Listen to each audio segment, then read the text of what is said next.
Good morning. My name is Travis. I would like to welcome everyone to the JetBlue Airways fourth quarter 2023 earnings conference call. As a reminder, today's call is being recorded. At this time, all participants are in a listen-only mode. I would now like to turn the call over to JetBlue's Director of Investor Relations, Kush Patel. Please go ahead, sir. Thanks, Travis. Good morning, everyone, and thanks for joining us for our fourth quarter 2023 earnings call. This morning, we issued our earnings release and a presentation that we will reference during this call. All of those documents are available on our website at investor.jetblue.com and on the SEC's website at www.sec.gov. In New York to discuss our results are Robin Hayes, our Chief Executive Officer, Joanna Geraghty, our President and Chief Operating Officer, and Ursula Hurley, our Chief Financial Officer. Also joining us for Q&A are Dave Clark, our Head of Revenue and Planning, and Andres Barry, President of JetBlue Travel Products. During today's call, we will make forward-looking statements within the meaning of the Safe Harbor provisions of the Private Securities Litigation Reform Act of 1995. Such forward-looking statements include, without limitation, statements regarding our first quarter and full year 2024 financial outlook and our future results of operations and financial position, industry and market trends, expectations with respect to headwinds, our ability to achieve our operational and financial targets, our business strategy and plans for future operations, and the associated impacts on our business. All such forward-looking statements are subject to risks and uncertainties, and actual results may differ materially from those expressed or implied in these statements. Please refer to our most recent earnings release and our most recent 10-K and other filings for a more detailed discussion of the risks and uncertainties that could cause the actual results to differ materially from those contained in our forward-looking statements. The statements made during this call are made only as of the date of the call, and other than as may be required by law, we undertake no obligation to update this information. Investors should not place undue reliance on these forward-looking statements. Also, during the course of our call, we may discuss certain non-GAAP financial measures. For an explanation of these non-GAAP measures and a reconciliation to the corresponding GAAP measures, please refer to our earnings release, a copy of which is available on our website and on sec.gov. Now I'd like to turn the call over to Robin Hayes, JetBlue's CEO. Good morning, everyone, and thanks for joining us today. As always, I'd like to start with a huge thanks to our incredible crew members. Today, that message takes on even greater importance for me because, as you know, in 2 weeks, I'll be retiring as CEO, and this marks my last earnings call with JetBlue. So after 15 years of earnings calls, I want to extend one more public thank you to our crew members who are the reason our customers keep coming back to JetBlue. Their energy and dedication, their attention to delivering exceptional service to our customers, they truly are the source of our distinctive culture and brand. We would not be JetBlue without them. Let me also thank all of you, the analyst investors who have supported us and challenged us along the way. We very much appreciate the constructive engagement over the years. It's been a pleasure working with all of you, and I know you'll enjoy working more closely with Joanna. I'm also very excited for Joanna, who will be our next CEO effective February the 12th. No one on our team has worked alongside me, or as she would say, suffered longer than Joanna. She is an inspiring and energetic leader who has spearheaded many of our major strategic, operational, and commercial initiatives. Over the last 6 months, she has been leading our efforts to develop and implement a turbocharged organic plan to help get us back to sustained profitability and restore our historical earnings power. You'll be hearing more about that today and in the future. I'm very confident about the next phase of our evolution, which you'll hear more about, and will deliver sustainable, improved performance over time and create value for our shareholders, customers, and crew members. Before passing it over to Joanna, I want to briefly touch on the Spirit transaction. We strongly disagree with the court's ruling, and yesterday we filed a motion to expedite an appeal of the decision. Last week, we notified Spirit that certain conditions to close may not be satisfied prior to the outside date set out in the merger agreement. We are evaluating our options under the merger agreement, which remains in effect. Unless and until such time as the merger agreement is terminated, JetBlue will continue to fully abide by all of its obligations. We're not in a position to discuss the Spirit transaction any further at this point, and our focus today will be on our organic business. With that, for the last time, over to you, Joanna. Thank you, Robin. I want to start by expressing my deep gratitude to Robin for his leadership and friendship over the years. He deserves tremendous credit for building JetBlue into the company we are today. He transformed us from a small domestic airline to one with a global footprint. He created new ways to innovate and challenge the competition, from free onboard Wi-Fi to Mint, our award-winning premium offering, which has disrupted transcon and now transatlantic business class. On behalf of the entire JetBlue team, we wish him all of the best in his next chapter. I'm honored to be taking on the role of CEO on behalf of this incredible company at a very pivotal moment for our business. JetBlue has a strong foundation, underpinned by a truly exceptional brand and the industry's best crew members. We're building on this foundation as we take aggressive action to get back to profitability and intensify our focus on delivering value for our shareholders. Before I begin my remarks, I'm thrilled that my first leadership appointment was announced yesterday, promoting Warren Christie to Chief Operating Officer effective February 12th.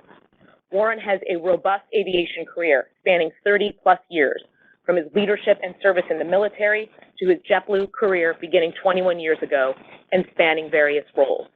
Warren's dedication and passion for safety, operational performance, and service excellence has been instrumental in our evolution, and he's well positioned to help us execute a plan that will mark the start of JetBlue's next major chapter. As Robin mentioned, we've been hard at work evolving our standalone organic plan to restore profitability and reset JetBlue for future growth, and we've already begun to implement some of the initial components. The key strategic challenge we've always faced is how to thrive as a small player in an industry dominated by 4 large airlines. We now face this challenge in a post-COVID environment where industry dynamics are coalescing around some clear trends. For example, customer travel preferences, including a premium onboard experience and improved customer service. These are increasingly shifting towards JetBlue's strengths. We will deepen and strengthen our competitive position as a unique brand with a superior customer experience, finding new ways to be the best at what we do and further distinguish ourselves from the competition. This begins with refocusing on our most proven geographies. Our core network sits in some of the largest markets in the world, where there are clear barriers to entry, and we intend to capitalize on our deep relevance in these markets by urgently re-optimizing our network to make sure that we are taking care of our core customer, making sure we go where they want to go, when they want to go. We are also recharging our innovation DNA to bring an even better quality experience to the full spectrum of JetBlue customers, from leisure to visiting friends and relatives to corporate and premium travelers. This means segmenting our onboard product offering more precisely so that each customer can get the best travel experience at the best price. We will use this new chapter to improve how we merchandise to our core suite of customers, and to the extent there are opportunities across certain customer segments, we will launch new revenue initiatives and close the gaps on our product offerings. All of this is underpinned by a more reliable operation, a complementary loyalty program, and a strong culture with a competitive cost structure. In many ways, this means refocusing on our core strengths. Let me be clear, it is not, however, business as usual. I commit to you that with our renewed focus, we are bringing more data-driven rigor, intensity, and creativity than ever before, with a relentless focus on building value for our shareholders. Over the coming weeks and months, including at an Investor Day we will host in May, we will be sharing more with you on our longer-term plan. But today, I want to share our 2024 priorities, a preview, if you will, of how we intend to return to sustained profitability and how we are taking urgent action, including launching several initiatives in the first quarter. Starting with our new initiatives. These are aimed at evolving our offering to better serve our core leisure customer while further diversifying our revenue streams. In this process, we've identified over 15 different revenue initiatives. And in 2024, we expect these to add over $300 million to our top line, of which nearly 2/3 is ancillary revenue. Included in these initiatives is our recent launch of preferred seating, which provides customers with the option to select more desirable seats closer to the front of the aircraft. This also gives us another way to reward our most loyal Mosaic customers, who will get this additional benefit for free, and it enables us to better match our product offerings to customer demand. Another example I will highlight is our expanded distribution and OTA partnership. This expansion further aligns our distribution capabilities with the legacy carriers, allowing us to reach more customers and giving those who rely on OTAs greater access to our product. We are also making changes to how we manage our network, rebalancing to deploy the right mix of routes and applying even greater discipline to our assessment of underperforming markets. As part of this refinement, we are aggressively reallocating capacity to proven leisure and VFR markets, including doubling down on those markets where we can leverage JetBlue Travel Products' superior offering to better serve customers and help us generate higher margins. Our loyalty program also remains a priority as we look for additional ways to provide more value to our customers. And we expect our TrueBlue program to continue to drive margin accretive growth as we execute our multi-year plan to close the gap to peers and better monetize the program. We are expanding our suite of products with the continued goal of appealing to more of our core customers and plan to launch several new loyalty products in the coming years. Next, continued cost and capital discipline are a top priority. To that end, we have reached an agreement to defer $2.5 billion of planned aircraft CapEx and smooth our delivery stream. Ursula will provide more detail in her remarks. Finally, as we operate in one of the most complex and challenging airspaces, operational reliability is foundational to all of our priorities, helping us deliver a better customer experience while also improving revenues with fewer refunds and disruption vouchers and better costs as we mitigate overtime and premium pay. This will be a continued area of focus in 2024 as we make more targeted investments in our operation, prioritizing areas such as predictive aircraft maintenance and scheduling enhancements, where we are already seeing meaningful returns for reliability. As I mentioned, we will share more at our Investor Day later this year. Shifting now to our fourth quarter results. We delivered a strong end to the year as both revenues and costs exceeded our expectations. Fourth quarter revenues declined 3.7% year over year, ahead of our December guidance update, driven by healthy close-in demand with both strong peak holiday period demand and better than expected performance during off-peaks. Our premium offerings, and even more space in particular, continued to perform extremely well, with double-digit year-over-year revenue growth in the fourth quarter. We also benefited from continued strength in our redesigned TrueBlue loyalty program, both in the fourth quarter and for the full year. Since 2019, we have had the fastest growing loyalty program at a major U.S. airline, growing revenues by 75%. This reflects strong performance in our Barclays co-brand portfolio, which achieved a record high for JetBlue co-brand spend and generated over $1 billion in cash remuneration in 2023, more than double our 2019 performance. We continue to make enhancements that unlock value for our customers by expanding ways to earn and redeem points, which helped fuel record growth in redemptions in 2023, growing by over 25% year over year. We expect continued growth going forward as we recently launched our first seamless partner redemption relationships with Qatar and Hawaiian in the fourth quarter of 2023. And I am pleased to announce that we have additional new partners coming on board this year. Capacity in the fourth quarter grew 3.3% year over year, above the midpoint of our initial expectations, as our strong operational performance in November continued through the end of the year. We operated with high load factors during the peaks, an extremely busy time of year, and despite weather issues, we were able to recover quickly and minimize cancellations when dealing with storms early in the quarter and during holiday peak. Our completion factor for the quarter was 99.8%, which is our best fourth quarter completion factor since 2004 and was one of the best in the industry. And we continue to see momentum on this front headed into the first quarter. More broadly, we saw year-over-year improvements across nearly all of our operational metrics in 2023, reflecting the benefits of the structural investments we are making to improve reliability and boost resiliency. Strong operational performance, coupled with our continued cost discipline, resulted in fourth quarter CASM ex-fuel ahead of our expected range, as Ursula will discuss. Looking ahead, for the first quarter, we are seeing positive momentum in our revenue. Demand during peak periods remains strong, and we have better matched our capacity to demand during off-peaks. International demand remains very healthy, and the domestic revenue environment is improving as industry capacity has been moderating. For the first quarter, we are forecasting revenues to be down 5 to 9% year over year. At the midpoint, and factoring in our capacity outlook of down 3 to 6% year over year, this represents a 5-point improvement in year-over-year unit revenue growth versus last quarter.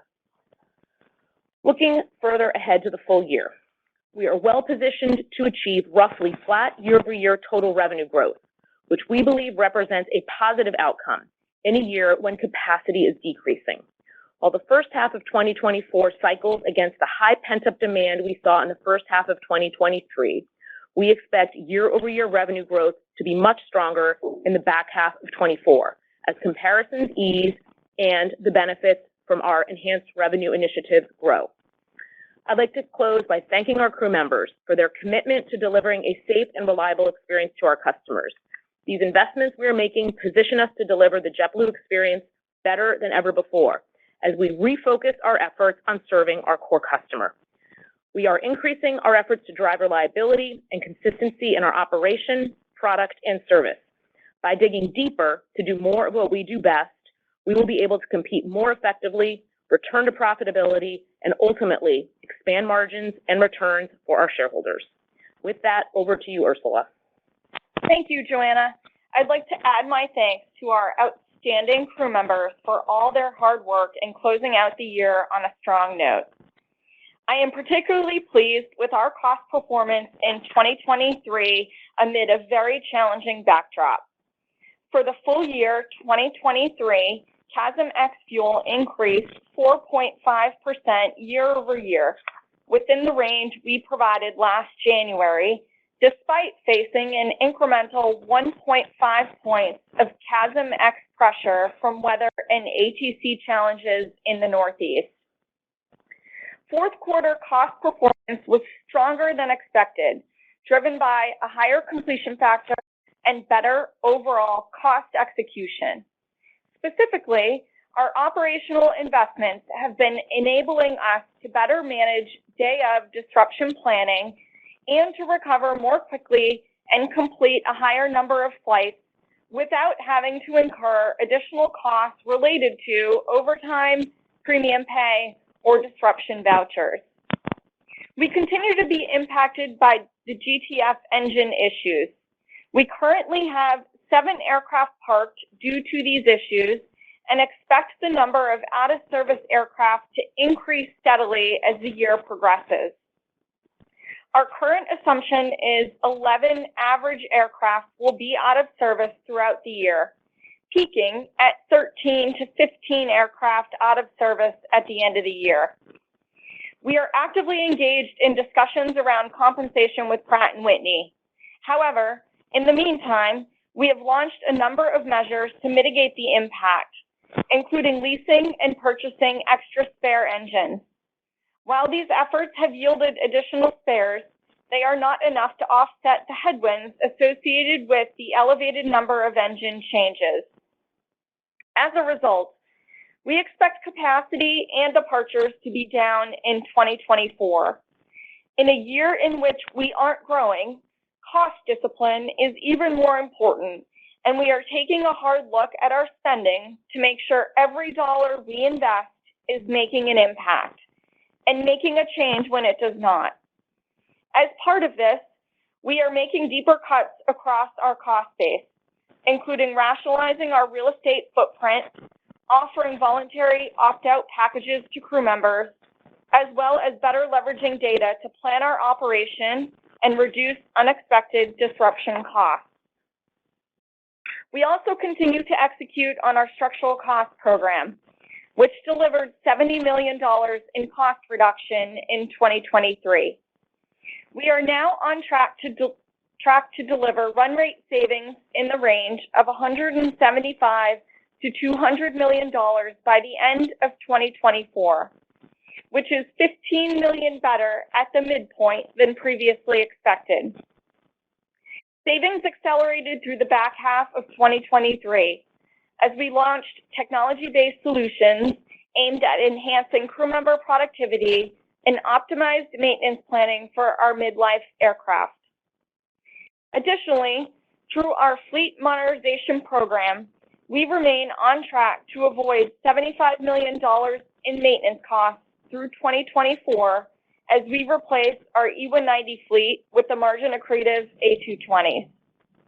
We have already achieved $55 million in cumulative cost savings to date, and we continue to plan for all of the E190s to be retired in 2025.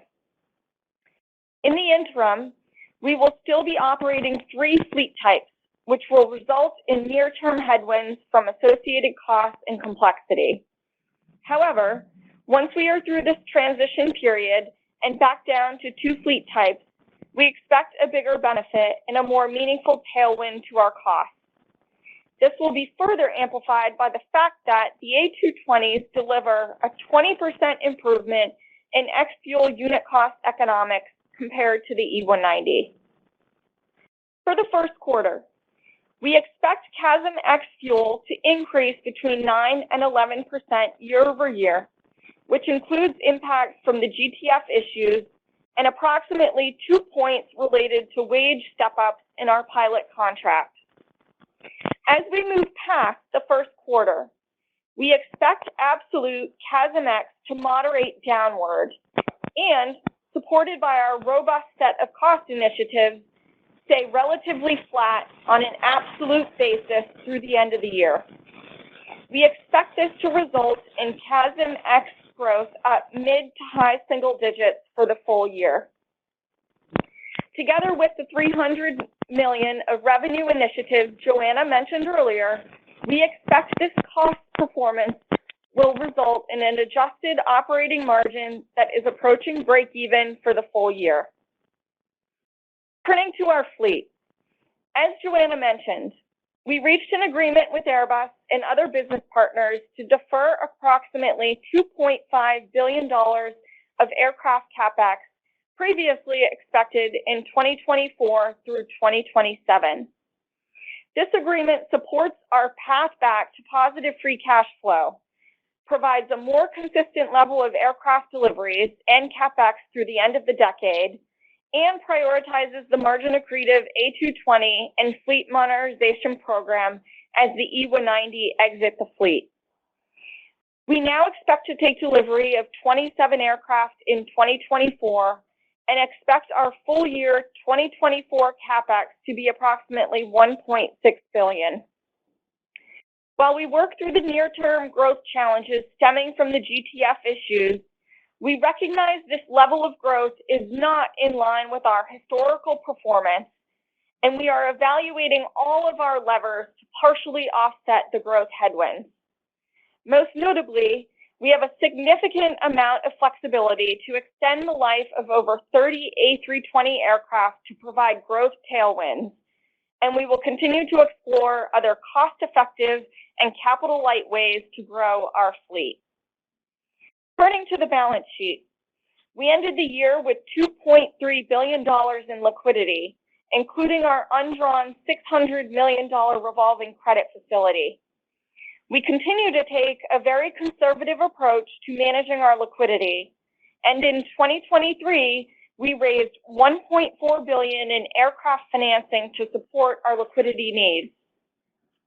In 2024, we plan to raise additional financing to support our CapEx, and our planning assumption for full-year interest expense is between $320 and $330 million. We also continue to maintain a healthy unencumbered asset base.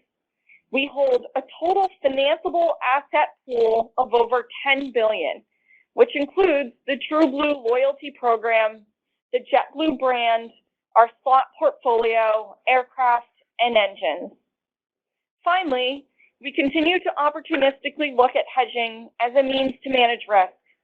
As of today, we have hedged approximately 30% of our expected fuel consumption for the first quarter and approximately 13% for the full year. Turning to slide 10 for a recap of our financial outlook for the first quarter and full year 2024. As you can see, we are refocusing our guidance around 6 key metrics which we believe are mission critical to understanding our story and measuring our progress.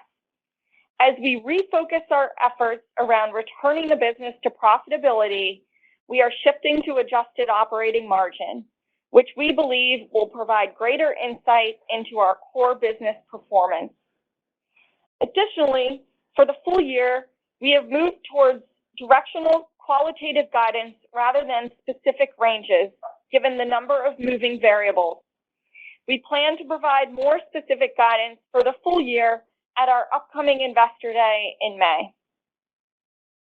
To conclude, I'd like to thank our amazing crew members once again for all of your incredible work in 2023.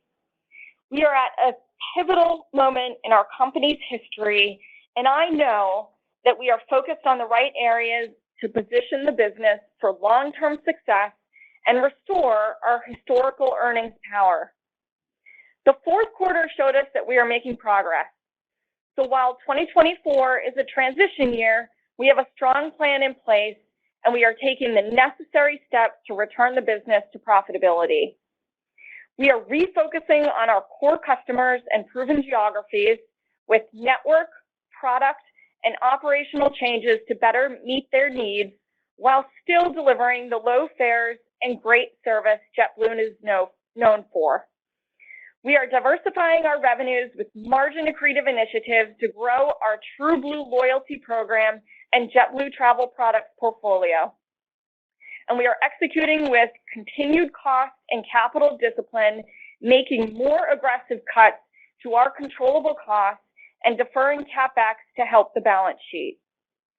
Taken together, I am very confident in our ability to create long-term value for our owners and all our stakeholders. With that, we will now take your questions. Thanks, everyone. Thank you. We are now ready for the question and answer section. As Robin mentioned, we are not in a position to discuss the Spirit transaction any further, and we will not be answering any questions related to the transaction on today's call. Travis, please go ahead with the instructions. Thank you, sir. At this time, if you would like to ask a question, please press the star and 1 on your telephone keypad. You may remove yourself from the queue at any time by pressing star 2. Once again, that is star 1 to ask a question. We will pause for a moment to allow questions to queue.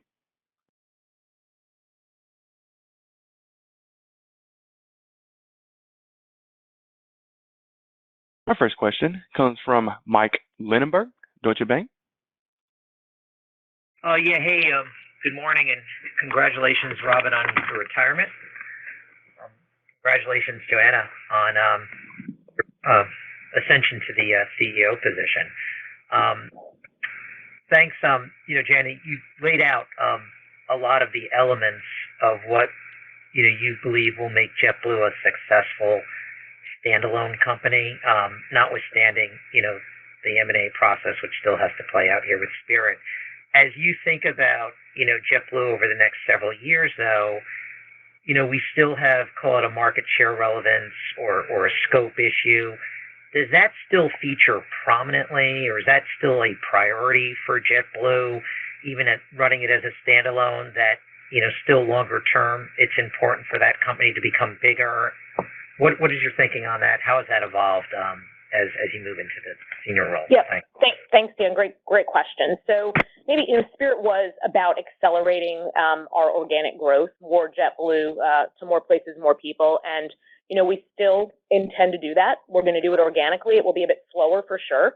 But as we think about this year is really about a reset year to get the fundamentals of the business right, to ensure that as we grow and as we bring more JetBlue to more places, that we're doing it in a profitable way on a sustained basis.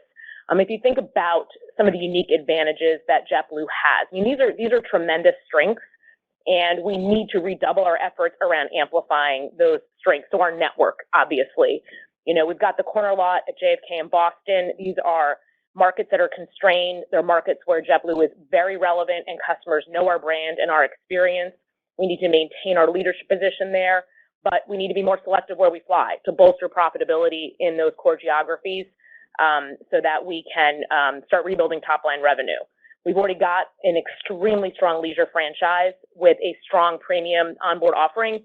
More than 25% of our seats are actually premium seats in the industry. And so when we think about how we can capitalize on the leisure customer with our diverse portfolio of products, we are quite bullish there, but we need to improve how we segment, how we merchandise. We need to close gaps in that product offering, and we need to kind of do all of this at the same time. Hence, Dave's focus on delivering, over $300 million of revenue initiatives this year.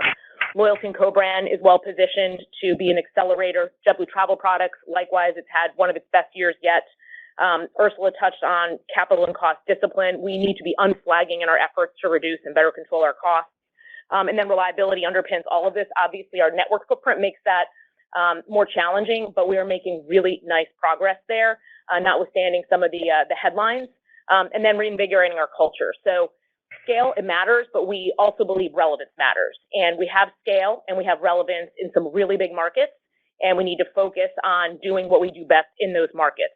We also have a path to capital-light growth. So Ursula touched on the deferrals, but I think it's worth noting we're still taking over 50 aircraft over the next 2 years, and we have the ability to defer some of our A320 deliveries, which isn't the same as acquiring another airline, but it will give us a path to sustainable, profitable growth over the next few years. So we have a short-term priority, but yes, we believe we've got a nice long-term plan as well.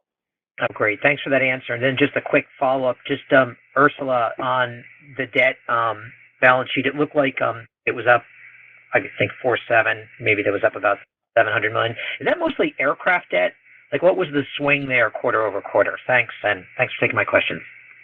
Good morning, Mike. I just want to go back to one of Joanna's comments in regards to the one lever that we have is extending or buying out A320 aircraft. So that is one lever. Deliveries. I meant extending the retirements. Yes. Yeah.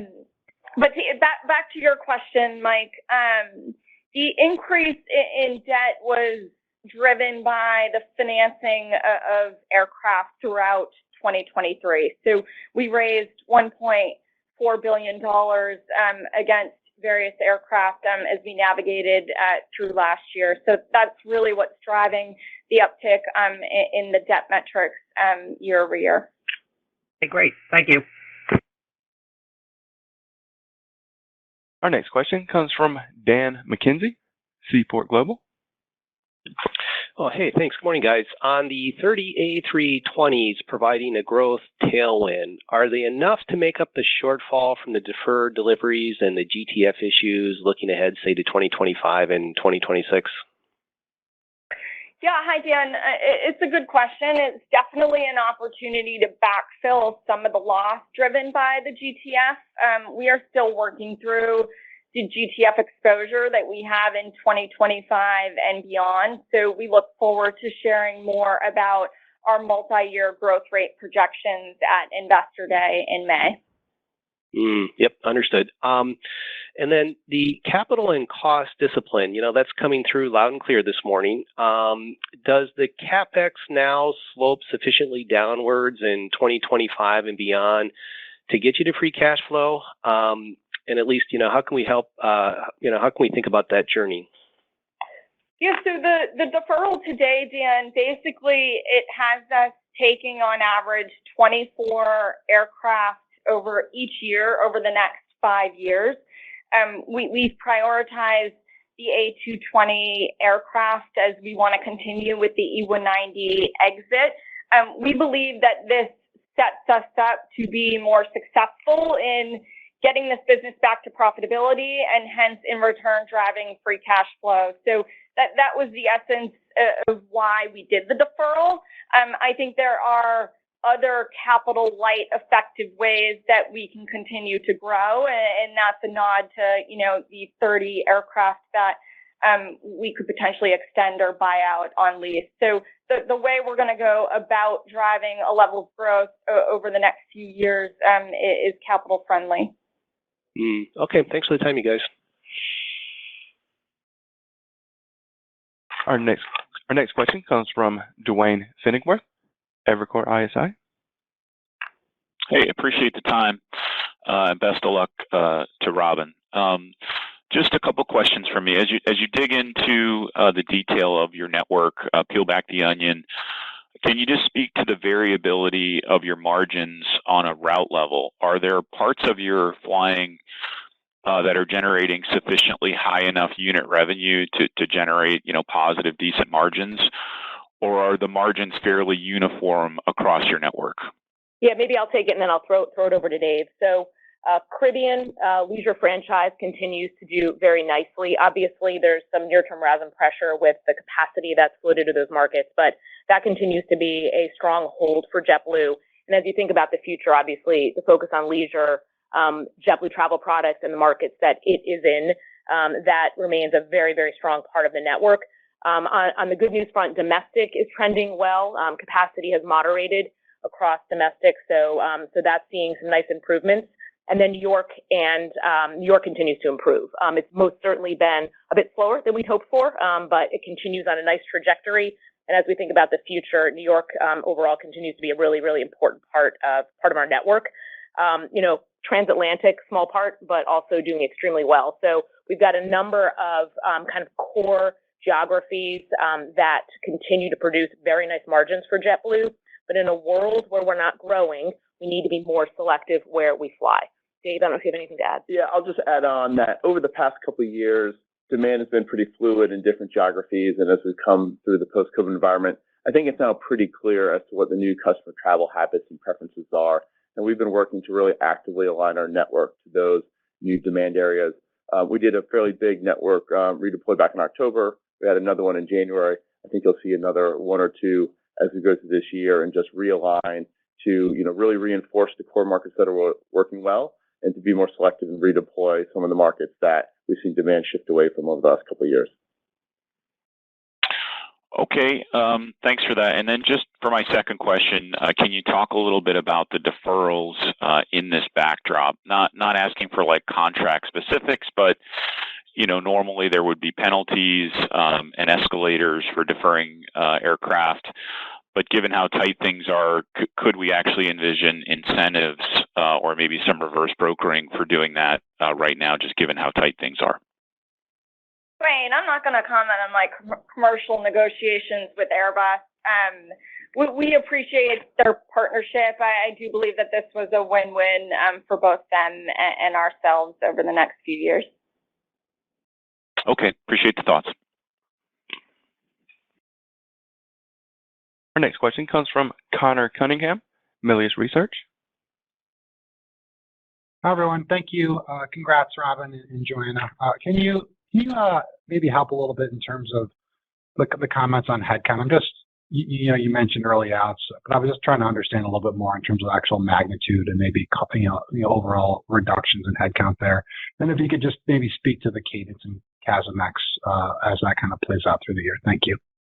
Sorry, I couldn't hear. I think it's CASM-X. I'll throw the second part of the question to Ursula. Just on headcount, we just launched our voluntary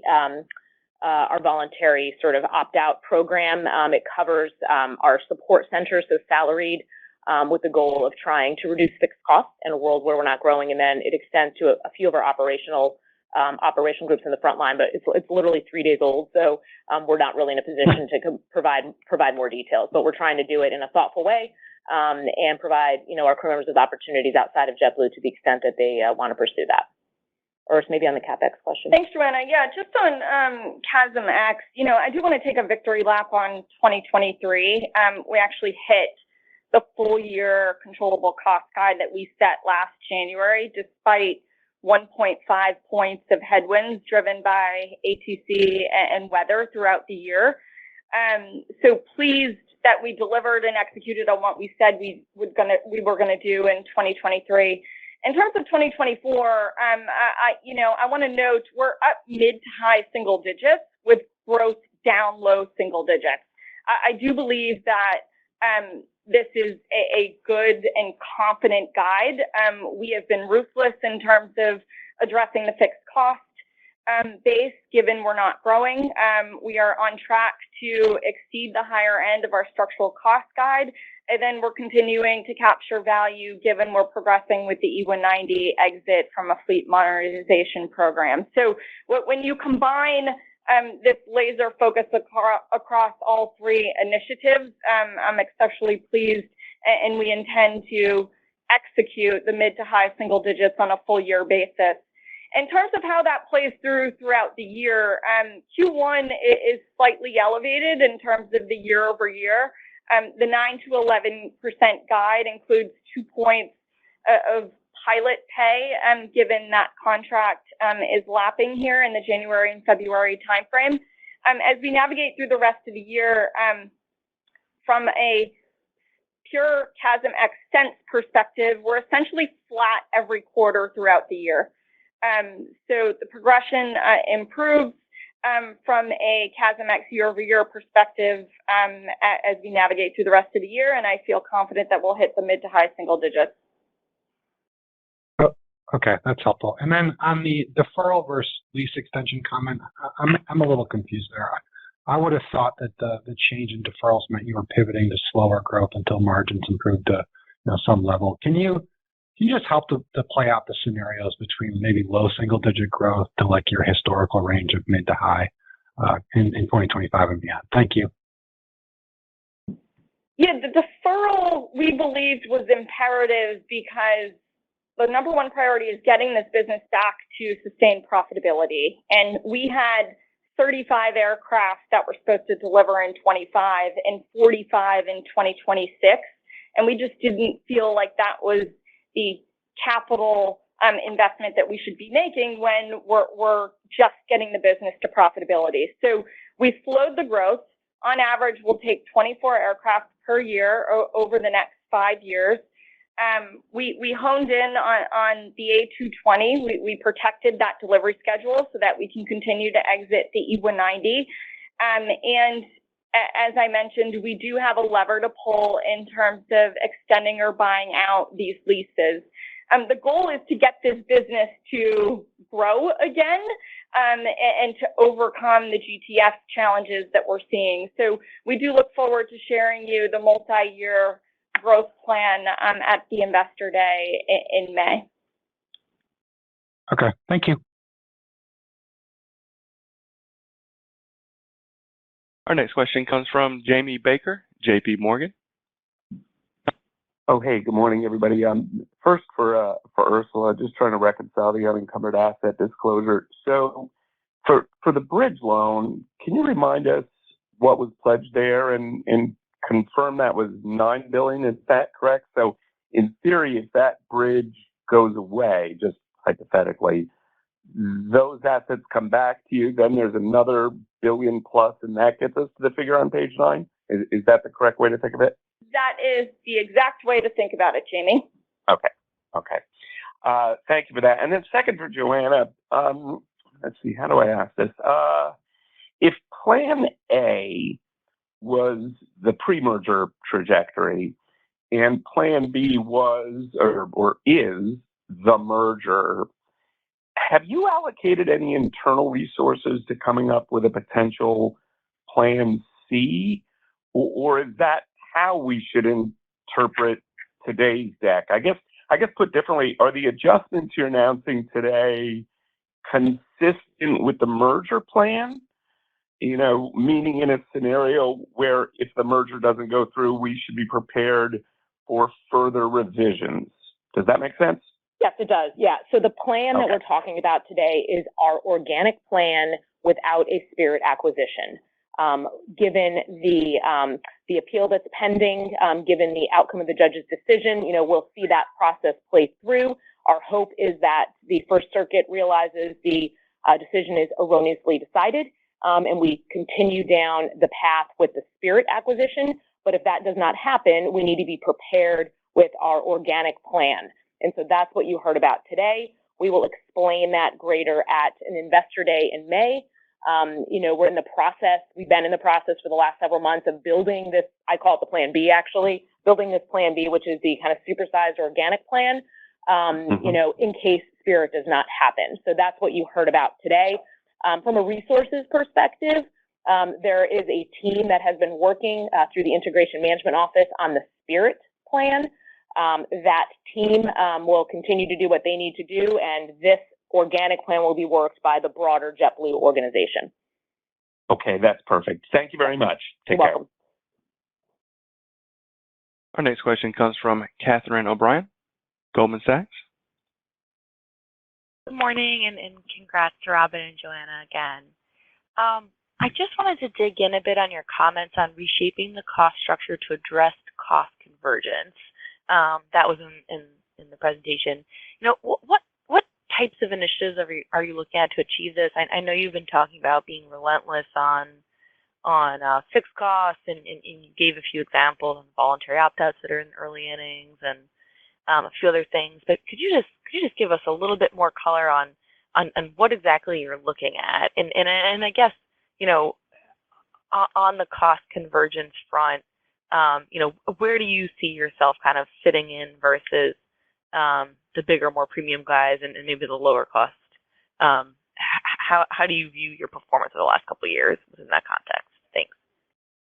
Hi, Katie. Thanks for the question. So a couple thoughts. Definitely on the labor front, costs have obviously converged as we've navigated through COVID. I'm very hopeful that the peak is behind us. Hopefully, from a pilot labor perspective, attrition has been lower and that environment has been tightening up. And so I feel confident that the peak of labor rates across some of these larger frontline work groups is behind us. And so we've got to be laser focused on ensuring that we drive productivity, that we set up the network for success in terms of how we recover the network, but also ensure that our frontline crew members have the tools that they need to do their jobs easier. And essentially that will result in productivity efficiencies going forward. So, you know, like I said, I'm very pleased with our controllable cost execution in 2023. And I do believe that this is a competitive guide compared to the peer set in light of us not growing this year. And, you know, I fully expect to deliver on our full year guide again. Okay, great. And maybe just one for Dave. Can you just drill in a little by region for both fourth quarter unit revenue performance and how those trends are evolving into the first quarter? You know, you mentioned, as well as your peers, that sounds like there's been a bit of an inflection in domestic, you know, LATAM, you know, close to, or LATAM near is perhaps a bit more challenged just given some of the industry capacity. You know, what are you seeing? What did you see in fourth quarter? What underlies that 1Q guide? Thanks. Yeah. Hi, Katie. Thanks for the question. We're seeing some really positive trends. Demand is certainly remaining healthy. And I would say the unit revenue is being driven by both that healthy demand as well as capacity movements. So, for example, in Q1, we expect our domestic unit revenue to be positive year over year. I know for the system, we're still slightly negative, but domestically, we expect it to be positive as that demand remains very healthy. And we optimize our own capacity to align it with demand. And we see the industry come down a bit as well. Looking internationally, Latin remains very strong. We've been adding to it to really increase our focus and service of those markets. That always pressures unit revenue a bit, and it'll take a little while to absorb, but those are our bread and butter markets for us, and we remain extremely committed to them. I'd also note internationally, transatlantic continues to perform really well. As Joanna mentioned earlier, fourth quarter RASM was up double digits on about 70% more capacity. We expect that level of strength to not only go through the first quarter, but to probably accelerate further. So feeling very good about where demand is and about how we are more closely aligning our capacity with that demand. Thanks so much. Our next question comes from Helane Becker, TD Cowen. Thanks very much, operator. Hi, everybody, and thank you for the time. And yes, I will add my congrats to Robin and Joanna, too. On slide 10, Ursula, you talk about CapEx, and it looks like it accelerates through the year. So is that an increase in just the way, the cadence of the way it's working, or is it an increase in PDPs, or how should we think about the way the way that grows? Yeah, thanks for the question, Helane. The majority of that $1.6 billion in CapEx is aircraft. I think over 90% of it is dependent on aircraft. So it's really just the timing of those deliveries throughout the year that's driving the Q1 versus the full year. Got it. That's very helpful. And then just for my follow-up question, how are you thinking about like raising capital going forward? Would you? I mean, at these levels, I don't think you would do equity, but would you consider doing more leasing of aircraft or doing I don't know, testing the ABS market again, or doing something, you know, to maybe grow debt, but get yourselves in a position where you can generate positive cash flow at some point? So in 2023, we financed $1.4 billion of aircraft CapEx. We were exceptionally successful in the finance lease market. I think what we value when we look at financing in general is obviously the cost of the capital, but also the flexibility and the ability to hopefully pay down debt over time. And so we are, as I mentioned, in the market at the moment, assessing opportunities to raise capital in 2024. And so we'll be focusing on, obviously, cost of funding as well as flexibility. There's a decent amount of money in the finance lease market at the moment. But obviously, I mentioned earlier, we have a very large financeable asset pool. So we'll continue to optimize across markets and across asset classes as we progress forward. Okay, that's really helpful. Thank you. Our next question comes from Savi Syth, Raymond James. Hey, good morning, everyone. And Robin, it's been a pleasure, and wish you the best on the next chapter here. And congrats to Joanna and Warren. Joanna, you mentioned premium gaps. I was wondering if you can elaborate on that. I'm guessing one of them was probably the select seating that you were introducing in 1Q, but just wonder if you can elaborate a little bit more on what you mentioned there. Yeah, we'll talk a bit more about it at Investor Day, but if you think about how we segment the cabin, currently we have obviously Mint for a subset of our markets, Even More Space. We have Basic Economy, and we have sort of our core main, Core Blue product. And so as we think about preferred seating, that's one piece of it, but we think there potentially are additional product offerings we could introduce that tap into a broader spectrum of customers. And we are focused, particularly with a focus on like the leisure customer, how we close any gaps in those offerings. So it's both in terms of how we sell, but also the actual hard product itself. Understood. And if I might, on this kind of refocusing on the high value leisure, premium leisure passenger, and your kind of fleet mix, and what's the role that the A220 plays in this? And do you kind of expect, I think right now you have around 20% of your revenue that comes from business. Do you expect that mix to change over time? So, our focus continues to be on offering a strong product portfolio for all of our customers, whether you're a more price-sensitive customer or a customer who wants a more premium experience. I mentioned over 25% of our seats fall into either the Even More Space or the Mint category. If you look at the A220, it's got 90% more Even More Space seats than the 190. So just think about how we are modernizing the fleet. Naturally, that introduces more Even More Space seats. But we want to be the airline that can serve all of our leisure customers as well as business customers, because the product offering does speak to those customers to the extent we have a schedule that works for them. So we'll continue to invest in sort of the broad array. But this quarter in particular, we had an extremely strong premium offering. Both Even More Space and Mint did exceptionally well from a revenue perspective. And so, we'll continue to lean into the areas that are doing well, but we want to make sure we have a product offering that caters to a whole wide spectrum of customers. Appreciate it. Thank you. Our next question comes from Andrew Didora, Bank of America. Hey, good morning, everyone. Most of my questions have been answered already, but just one as it relates to the GTF. Ursula, I know you're still going through the exposures for 2025 and the impact there, but I've just been trying to think through what would be the 2025 capacity tailwind from just getting the 2024 GTF impacted planes coming back on. Yeah, it's a good question. We don't yet have detailed color from Pratt & Whitney on our 2025 exposure. I don't believe that it will drastically improve in regards to the average number of aircraft on the ground throughout the year. But more to come on that as we continue to work with Pratt to give you more color in May. Okay, that's all I had. Thank you.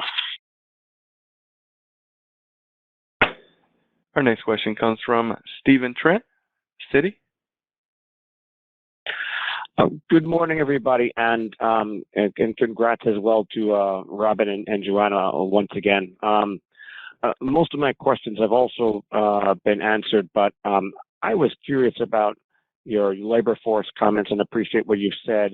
You know, how are you guys feeling about your supply of mechanics? You know, and I'm just trying to think through, you know, maybe who might be departing and where you might still have a big need. Thank you. Sorry, yeah, so you said who might, mechanics, sorry, apologies. Yeah, so we have a healthy pipeline of mechanics. We've spent a lot of time building out gateway programs so that we can actually provide opportunities for crew members in other departments to obtain an A&P license and become a JetBlue mechanic. We also have programs with local schools, Aviation High School and others, to name a few. So we feel great about sort of our pipeline for mechanics. We've also seen a slowing of attrition across all work groups, which has been nice. I think we're through that COVID cycle where it was just, you know, a much more challenging period where we were doing a lot of hiring. So that's all balanced out. So we're in a good place there.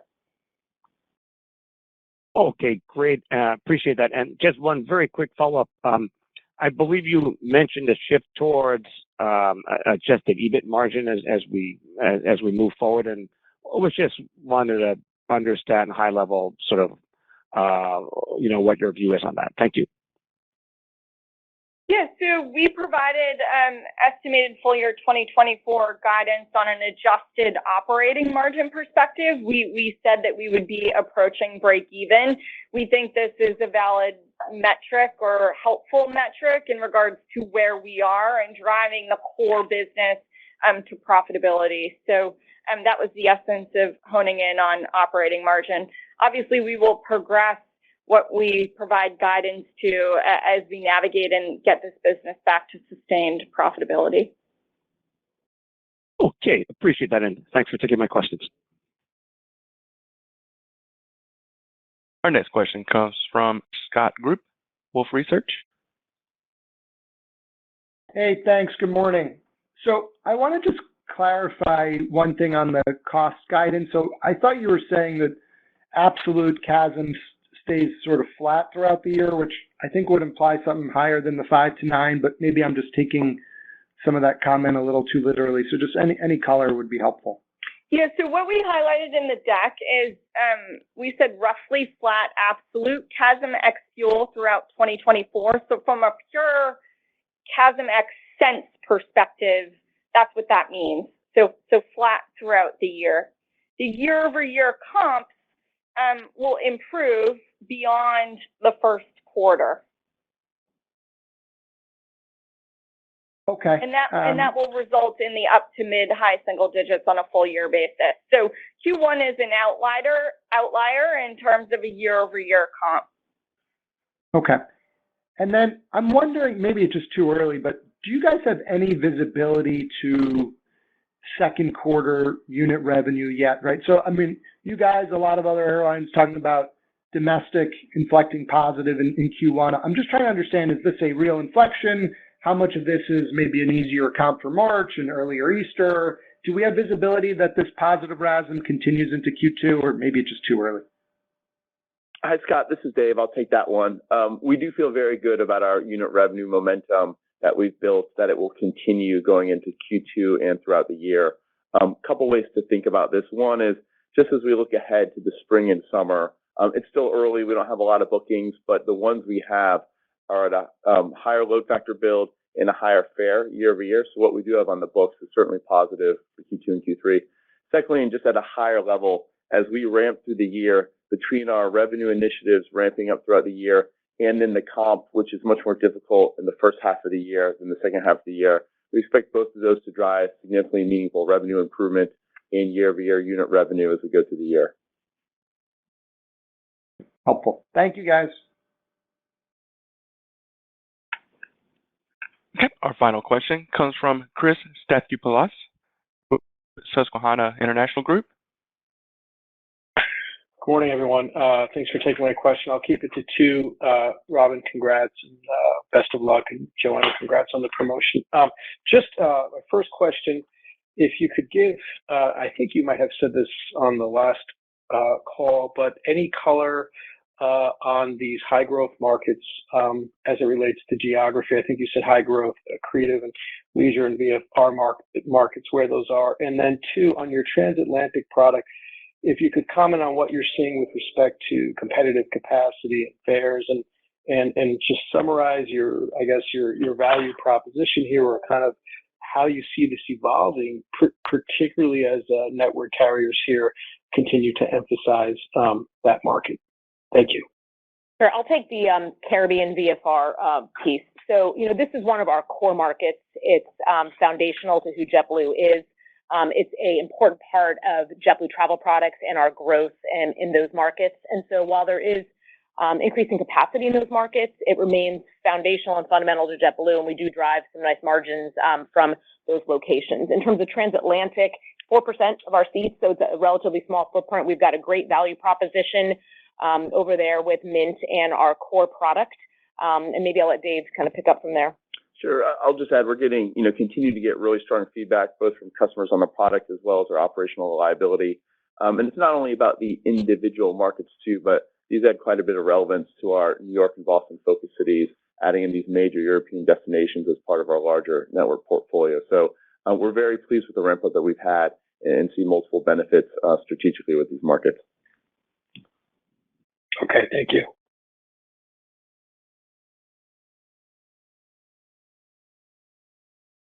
That concludes today's questions. I'll now like to turn the call back over to Koosh Patel for any closing remarks. Thanks, Travis. That concludes our fourth quarter 2023 earnings call. Thank you for joining us, and have a great day. And again, that will conclude today's conference. Thank you for your participation. You may disconnect at any time.